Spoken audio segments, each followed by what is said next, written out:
Kalimera. Good morning to everybody.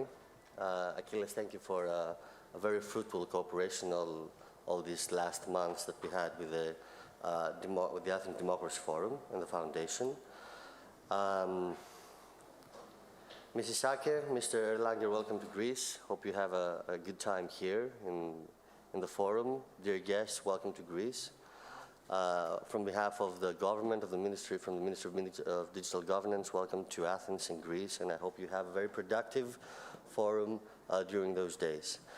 So I'm delighted to be here with you today in such an important forum, as Achilles said, with great speakers from all over the world, and I think that the Athens Democracy Forum provides an excellent opportunity to focus our attention on Greece in a unique global context. So the title of this panel is The Greek Digitalization Revolution, a Case Study. So I would start by asking myself, ourselves, why is the Greek digitalization process, the Greek digital transformation, a revolution? Why do we call it a revolution in this panel?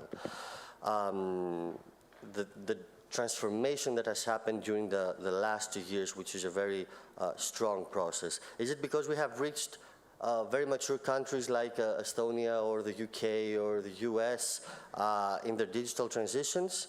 Is it because we are pioneers in cutting edge technologies that other countries have implemented, have embodied? Have we done it in Greece? Is it because we're among the first countries in the DESI or other global indices that measure digital maturity? No, I don't think it is because we're doing all those things. Of course, we're getting there, and we're getting in a very dynamic way. I would call it a revolution for 3 main reasons. The first one has to do with the leapfrogging effect. The fact that during the last 2 years, we've done so many things in order to catch up and to close all pending issues related to other countries that are more digitally mature than us. We worked at a rapid pace, and we accomplished something that seemed impossible for a country like Greece, which was ranked very low in all digital indicators with serious red tape issues, and that was the case 2 years ago. So in 2 years, we've done a lot. We followed a path of digitalization that brought us near the countries with more mature systems, and we implemented best practices from other countries, we're saying that, while at the same time trying to think out of the box for certain issues that appeared like the pandemic, like COVID-19.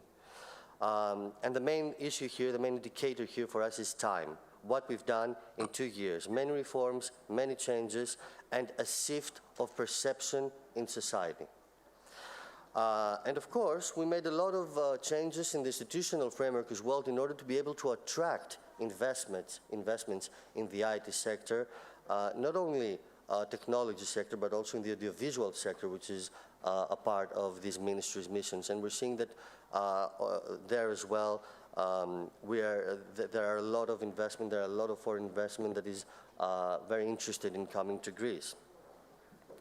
The second thing is what I said, the out-of-the-box thinking, and that appeared mainly during the COVID period with the vaccination process, the vaccination, the way that we organize the logistics around the vaccination project, and of course with ideas like the SMS during the lockdown period, but also in policy areas like the support of startup businesses when we created a fund, the Festos Fund, that supports, that uses the 5G auction, part of the 5G auction money to support SMEs using this technology in Greece.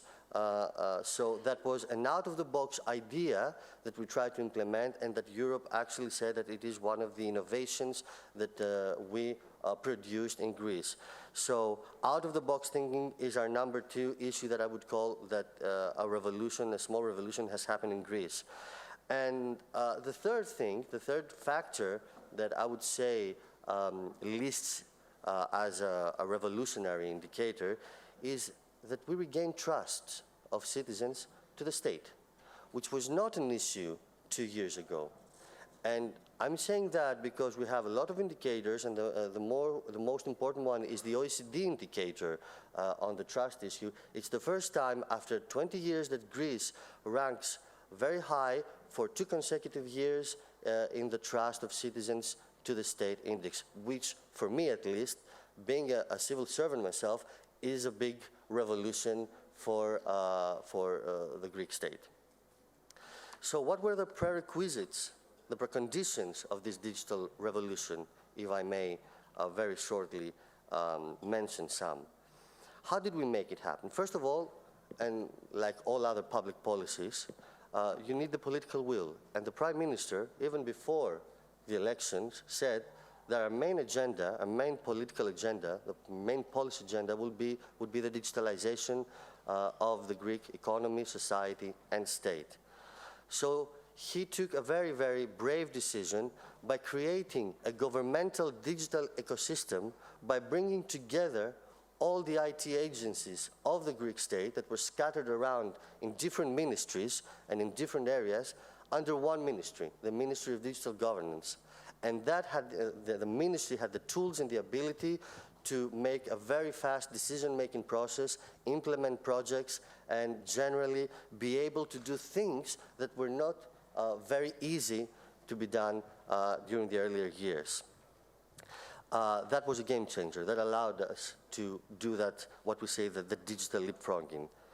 And of course, in another issue, we tried to rationalize regulations, the regulatory environment for digital governance, by passing one Digital Governance Act that codified everything that existed throughout the legal frameworks of Greece, incorporating European directives very quickly, like the Open Data Directive or like the Electronic Communication Directive, into one piece of legislation that would be very easy for people, for citizens, for businesses to understand, by incorporating and institutionalizing the cloud-first policy, which is a strategy for many European countries. We institutionalized it inside the legal framework, and thus creating a very, very concrete regulatory environment that would give the signal, give the message that we are serious in what we're doing. We also changed the methodology of our works. Formerly, what the Greek state would do in the IT sector, in the digital governance sector, would be to design and try to implement big IT projects that would take a long time to be tendered, to be given to the market, and that would be very long and very big in their design. What we did is that we focused on what we called quick wins, meaning small projects that would change life events of the citizens, not only by digitalizing processes, but also by simplifying processes. That's why we brought together the simplification, the administrative simplification agenda, together with the digitalization agenda under one ministry. So we focused on life events in small projects, in quick wins, that would also have a very big impact to citizens' lives, like birth, like death, loss, like opening up a business, like getting a driver's license, very small things that actually have a big impact on citizens. And of course, we have citizen-oriented services. We put citizens to the forefront, and we created our strategy, which we call the Bible. I don't know if many of you know that, but it's not just a strategy saying the guidelines, saying the principles that we should follow. It's also a big consultation process with all public administration agencies. We gathered almost 400 projects, IT projects, in one document that is the guide for our digital strategy, and which also assisted us in being the first country to give our recovery and resilience program to the European Union. It's because we had this strategy even before that, and it's because we had gathered all the IT projects in just one document. Now, is it a digital revolution by numbers? I think it is. I will just mention a few ones. In 2019, before the elections, we had almost approximately 8.8 million digital interactions with the Greek state before this government took over. Now, in 2020, it was 94 million. After GovGR, the single digital gateway of the Greek public administration was enacted, and we are already at 150 million in the first half of 2021, and we expect to end 2021 with 300 million digital services, which means that the citizens are actually using it, are actually agreeing with what we do. And of course, we keep digitalizing and simplifying public services, which is one of our main goals. For example, we started in March 2020 the National Digital Gateway, GovGR, with 500 digital services, and we're now at almost 1,300, which is 150% increase in just a year and a half. And of course, a lot of public agency bodies, but also we see it in the economy, they're starting to trust the cloud technologies. We're trying to make people aware of the benefits of cloud technology and, of course, the public administration. And more agencies are placing their systems in the cloud infrastructure. Now, I would say that having closer to this very brief talk, is that the biggest benefit of all is that we have created a momentum. And that momentum cannot change. It cannot go back. And that, for me, is the biggest revolution. It will not change regardless of any governmental change, regarding of any other change that happens. So, for me, that is the main benefit, that is the main revolution. I want to thank you all, and I look forward to a very interesting discussion.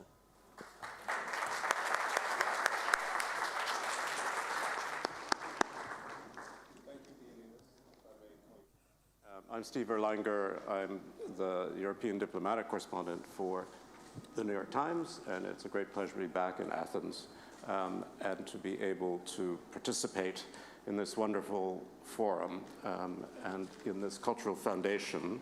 We don't have tons of time, but we have with us Marietje Schaake, who I knew as a European member of Parliament from the Netherlands, who has gotten very involved with digital governance, who teaches at Stanford and writes a very good column for the Financial Times, which is very much worth reading.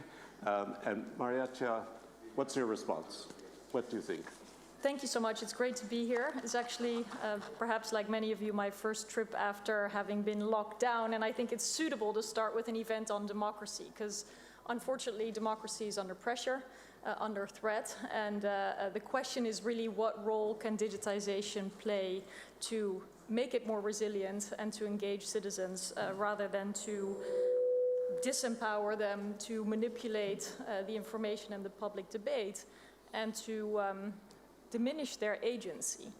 And I think one crucial question really in this big and very ambitious digitization agenda that we just heard from the Secretary General is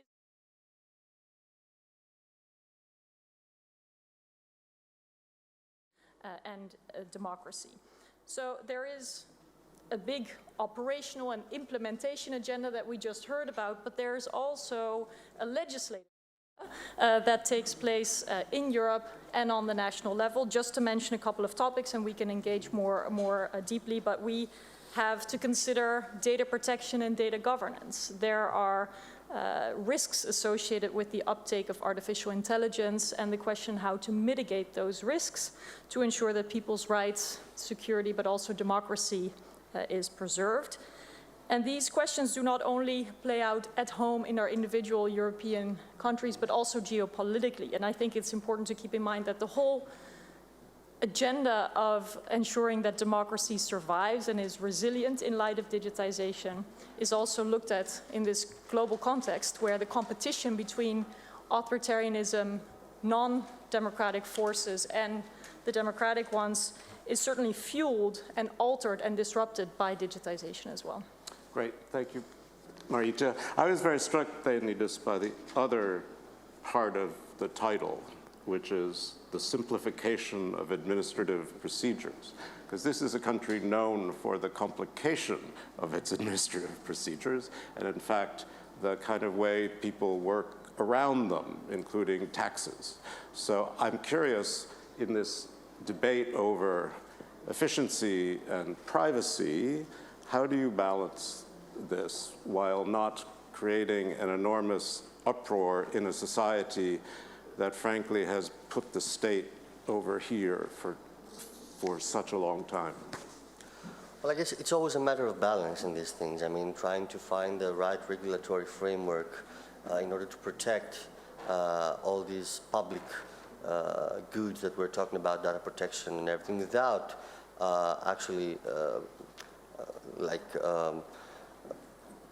putting innovation and putting, the businesses in a very strange position to be able to innovate and to be able to provide what they can in an economy.